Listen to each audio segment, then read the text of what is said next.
The lights in the banquet hall were too bright, the kind that make everyone look like they're performing instead of living. I was standing near the bar, holding a glass of sparkling water I hadn't touched, when I heard the microphone click on. My father's voice filled the room.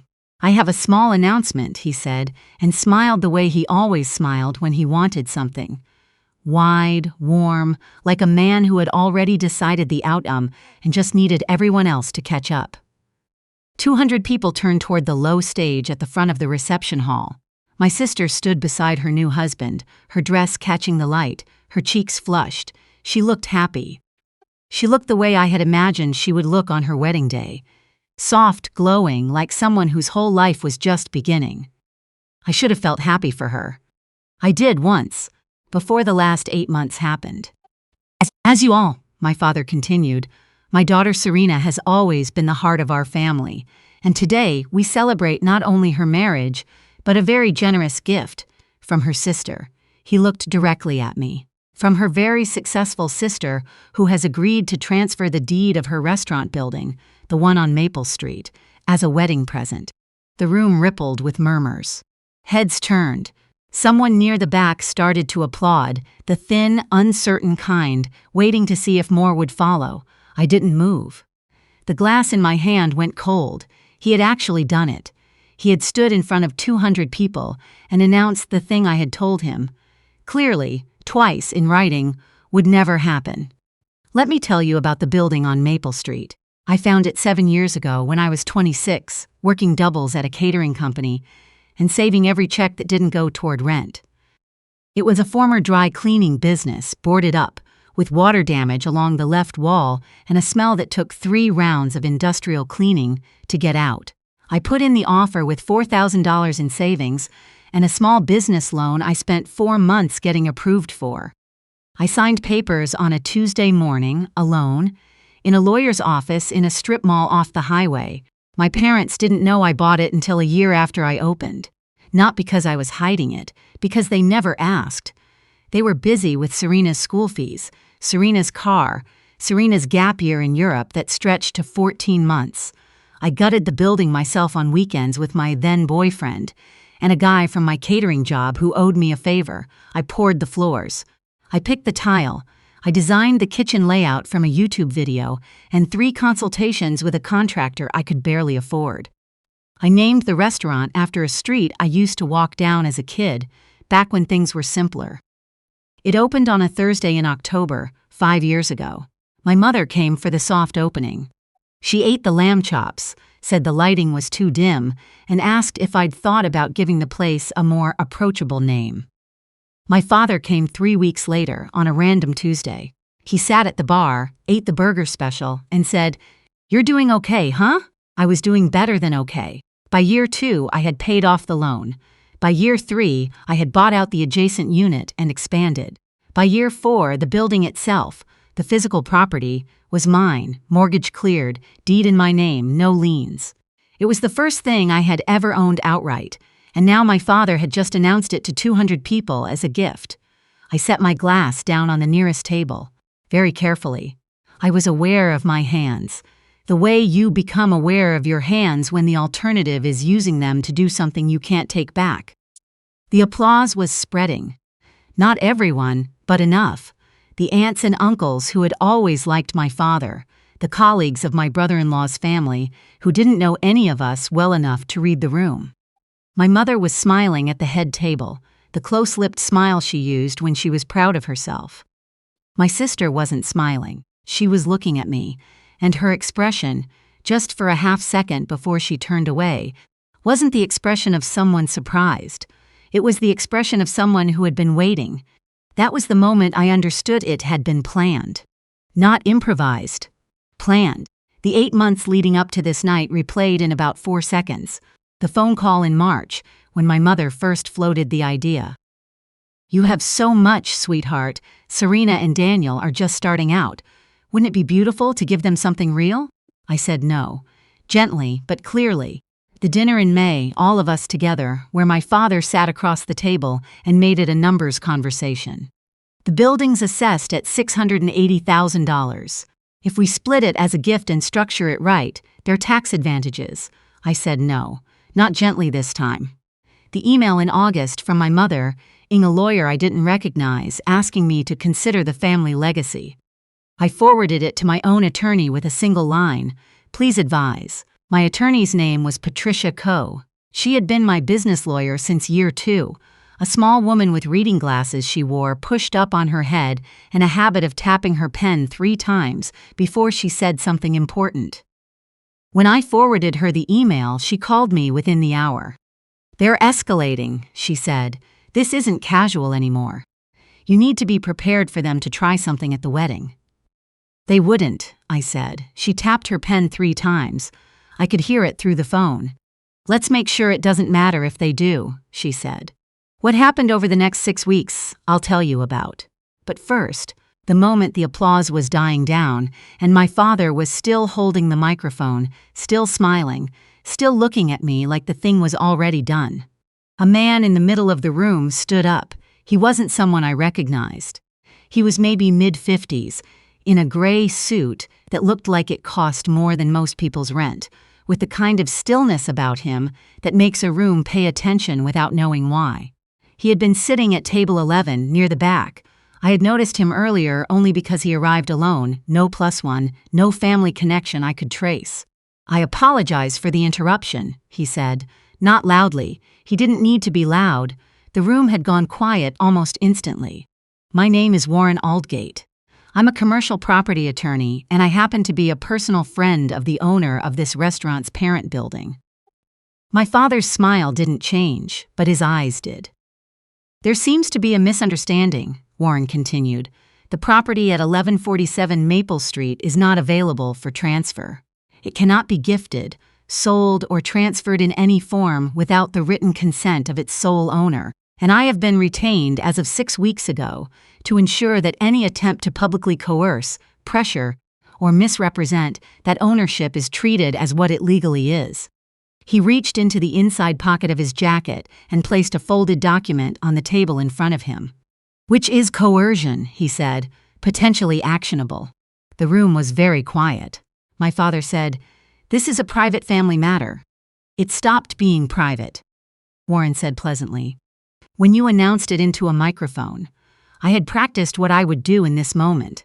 I had run it in my head maybe 40 times over the past 6 weeks, standing in my kitchen at midnight, or in the shower before work, or in the parking lot of my attorney's office after our last meeting. I knew what to do with my face. I knew what to do with my voice. I picked up my purse from the back of my chair. I walked to the front of the room, not fast, not slow, and I stood beside my father at the microphone. "Thank you, Dad," I said, "for the kind words." I took the microphone gently from his hand. He let me. I think he was too surprised not to. "I want to congratulate my sister on her wedding," I said, genuinely. "I hope she and Daniel build something beautiful together.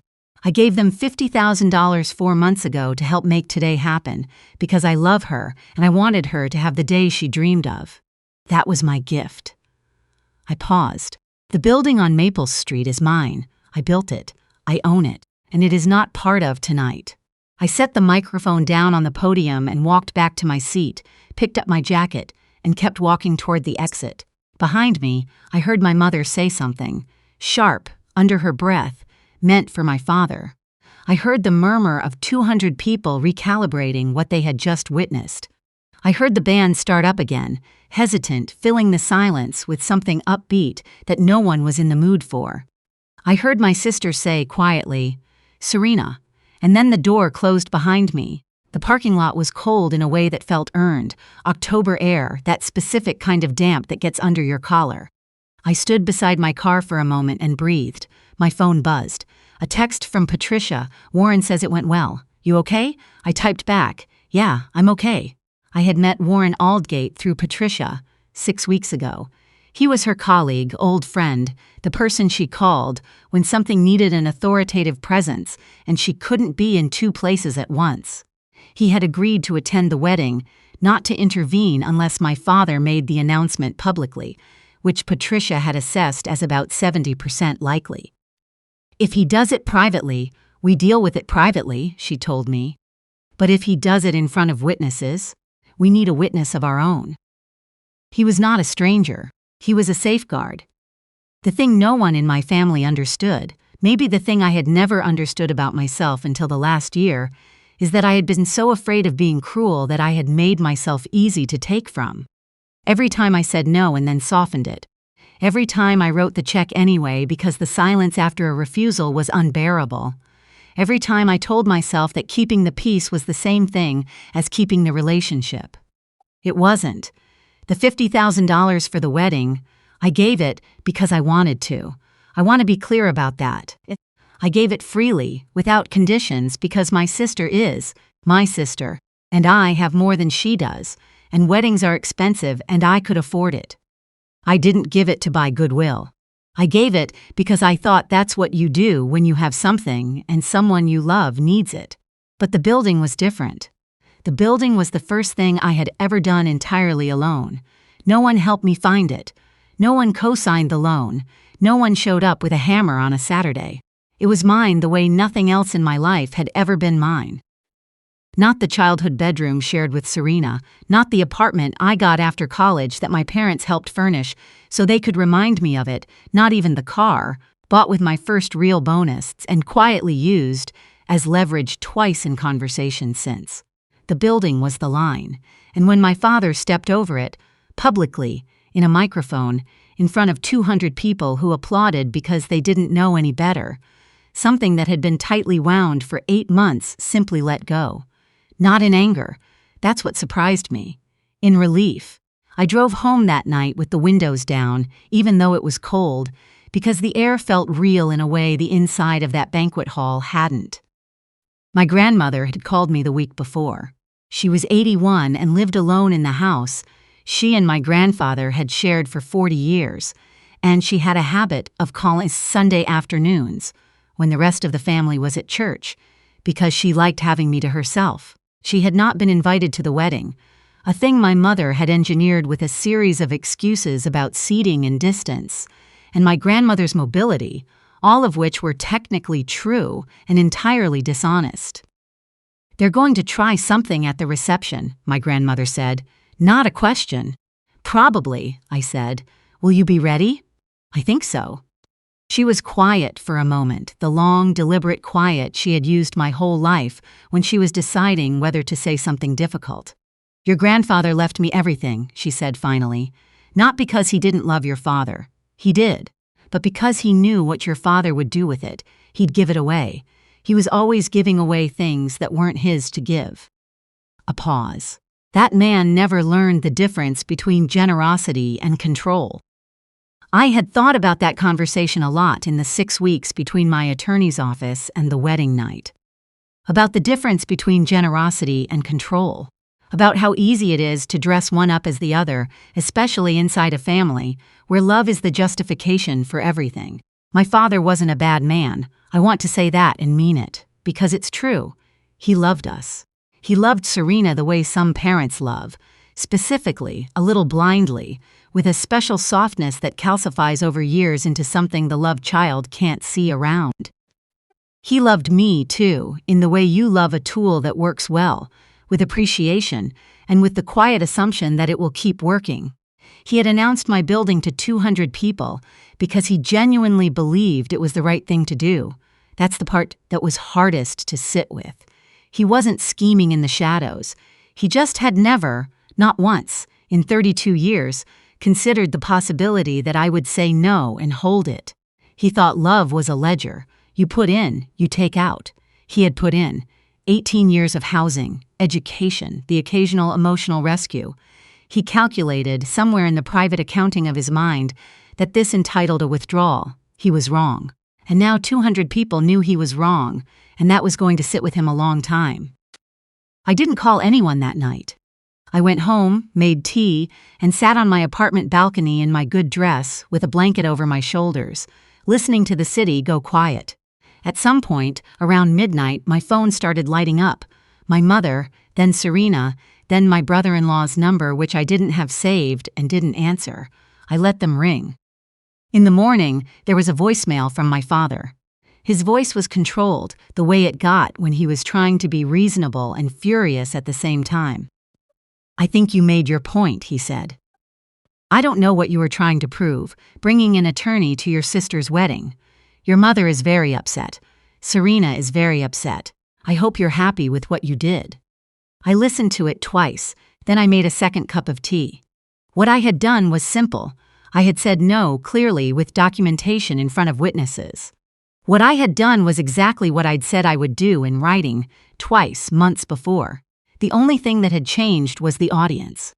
My attorney called that afternoon. "Warren wants you to know he's putting together a formal cease and desist if you want one, for any future attempts related to the property. It's not strictly necessary right now, but it closes a door."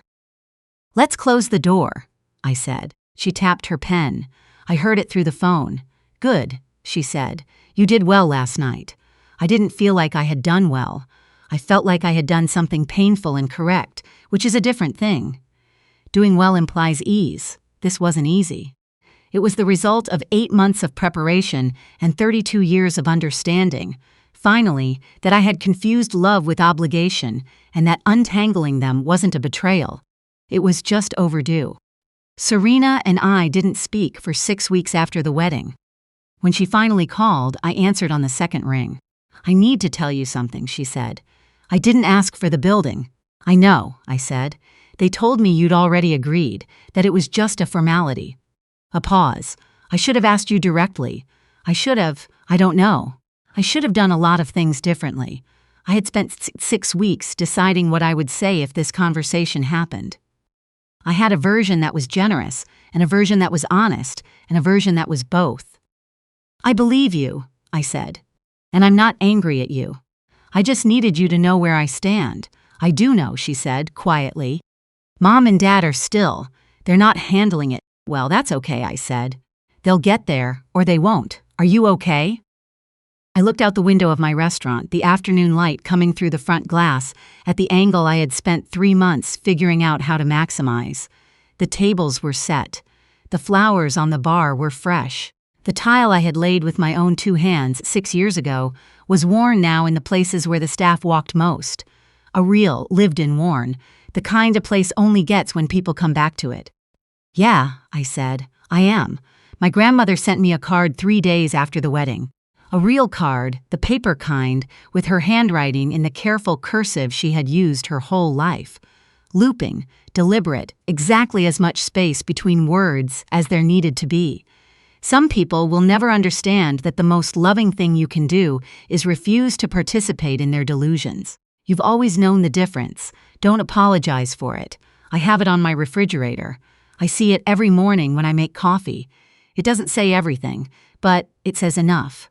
The building on Maple Street is still mine. The restaurant opens at 11 and closes at 10 6 days a week, and on Sunday mornings I come in alone before the staff arrives and drink my coffee at the bar and do the books. There are photos on the wall of the front entrance, before and after, the boarded-up storefront, and then this. Warm light, full tables, something I made. I didn't give it away. Not because I'm cold. Not because I don't love my sister. Not because I've decided the family is dead to me or some dramatic other thing. Because it was mine. Because I built it. Because there is a specific kind of strength that only comes from having something no one can take from you, and knowing, when the moment arrives, that you're the kind of person who will hold the line.